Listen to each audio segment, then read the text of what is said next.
നടിയെ ആക്രമിച്ച case വിസ്തരിക്കുമ്പോൾ PW243 വിസ്തരിച്ച ഒരു സാക്ഷിയുണ്ട്. ഈ കേസിൽ കൂറുമാറിയ 32 പേരിൽ ഒരാള് ഇദ്ദേഹമായിരുന്നു.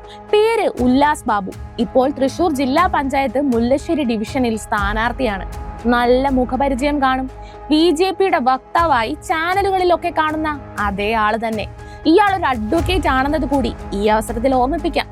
പ്രോസിക്യൂഷന് വിറ്റ്നസ്സായി വിസ്തരിക്കുന്ന ഒരു കേസിൽ അഡ്വക്കേറ്റ് കൂടിയായ ഉല്ലാസ് ബാബു നിർലജ്ജം പ്രതികൾക്കൊപ്പം ചേരുന്ന കാഴ്ചയ്ക്ക് കൂടിയാണ് നടി ആക്രമിക്കപ്പെട്ട കേസിൽ നാം സാക്ഷ്യം വഹിച്ചത്. വേട്ടക്കാർക്കൊപ്പം ചേരുന്ന BJP നേതാവ്. ഇനി കുറച്ച് ഫേസ്ബുക്ക് പോസ്റ്റുകൾ കൂടി കാണിച്ചു തരാം. കേസിൽ വിധി വന്ന നിമിഷങ്ങൾക്കകം ദിലീപിന് അനുകൂലമായ പ്രതികരണവുമായി രംഗത്തെത്തിയവർ: പ്രതീഷ് വിശ്വനാഥ്, ശ്രീജിത്ത് പണിക്കർ, യുവരാജ് ഗോകുൽ, BJP കേരളം.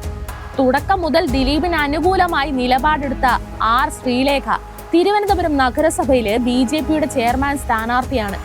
നടി ആക്രമിക്കപ്പെട്ട കേസിൽ സംസ്ഥാനത്തെ BJP ആർക്കൊപ്പമാണെന്ന സന്ദേഹത്തിന് ഒരടിസ്ഥാനവുമില്ല.